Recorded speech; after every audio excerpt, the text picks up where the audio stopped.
بسم اللہ الرحمن الرحیم۔ السلام علیکم۔ پنجاب میں ضمنی انتخابات، مسلم لیگ نون نے اپنے کارکنوں کی بجائے منحرف اراکین کو ترجیح کیوں دی؟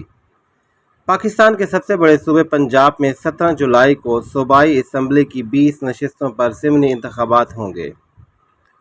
ان انتخابات میں کامیابی کے لیے دو روایتی حریف پاکستان مسلم لیگ نون اور اپوزیشن بنچز پر موجود پاکستان تحریک انصاف آمنے سامنے ہیں۔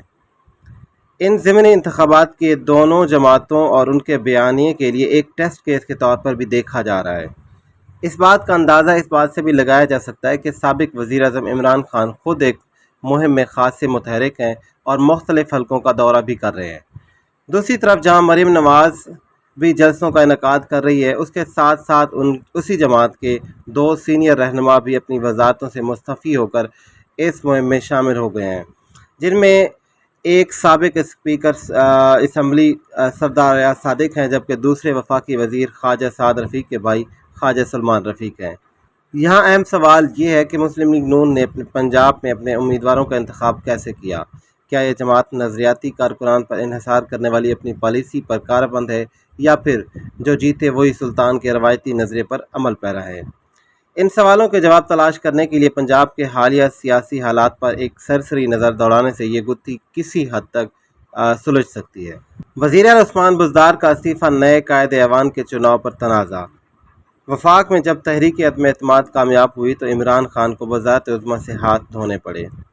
اس سے قبل ہی پنجاب میں عمران خان کے پسندیدہ وزیر اعلیٰ عثمان بزدار، جنہیں وہ وسیم اکرم پلس کہتے تھے، نے بھی استعفیٰ دے دیا۔ تحریک انصاف نے پھر سب سے بڑے صوبے میں وزارت اعلیٰ کے لیے امیدوار کے طور پر کاف لیگ کے سینئر رہنما اور اسپیکر پنجاب اسمبلی پرویز الہی کو میدان میں اتارا، تو دوسری طرف نون لیگ نے وزیر اعظم شہباز شریف کے فرزند حمزہ شہباز کو اس اہم منصب کے لیے نامزد کیا۔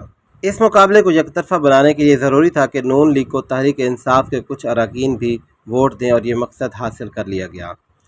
کچھ یقین دہانیاں کرائی گئیں اور یوں حمزہ شہباز تحریک انصاف کے 20 تک کے اراکین کی حمایت اور ووٹ حاصل کرنے میں کامیاب رہے۔ جب ان 20 اراکین نے حمزہ شہباز کو ووٹ دے کر وزارت اعلیٰ کے منصب پر بٹھایا تو تحریک انصاف نے اپنے ان منحرف اراکین کے خلاف الیکشن کمیشن پہنچ گئی، اور پھر یوں تمام اراکین اپنی کرسی سے ہاتھ دھو بیٹھے، اور ان تمام اراکین کو لوٹا قرار دیا گیا، اور ان اراکین کو بہت سی عوام کے سامنے جب جاتے ہیں تو مشکلات کا سامنا بھی ہے۔ سیاسی مبصرین کے خیال میں شاید مسلم لیگ کو بھی یہ امید نہیں تھی کہ اتنی جلد انہیں اپنے کیے گئے وعدوں پر عمل کرنا پڑے گا۔ اب یہ وقت تھا کہ مسلم لیگ نون ان سے کیے گئے سیاسی وعدے پورے کرے اور ضمنی انتخابات میں انہیں پارٹی ٹکٹ جاری کرے۔ اگرچہ حمزہ شہباز کا دعویٰ ہے کہ انہیں ابھی بھی پنجاب میں اکثریت حاصل ہے، مگر انہوں نے ڈی سیٹ ہونے والے تحریک انصاف کے ان اراکین سے اپنے وعدوں کا پاس کیا اور تقریباً تمام ہی ٹکٹ ان کے حوالے کر دیے۔ بس پھر کیا تھا، جو پارٹی کے نظریاتی کارکن اور امیدوار تھے ان میں مایوسی کی لہر دوڑ گئی، اور وہ پھر ان امیدواروں کی حمایت پر ہی مجبور ہیں جو تقریباً گزشتہ 4 برس سے برسر اقتدار تھے۔ سادہ سی بات یہ ہے کہ پاکستان مسلم لیگ نون نے زیادہ تر ٹکٹ ان کو دیے جنہوں نے حمزہ شہباز کو وزارت اعلیٰ کے لیے ووٹ دیے تھے۔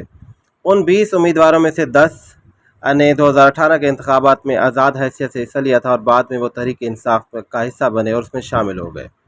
نون لیگ کا منحرف اراکین پر اعتماد، نظریاتی سیاسی کارکن نظر انداز۔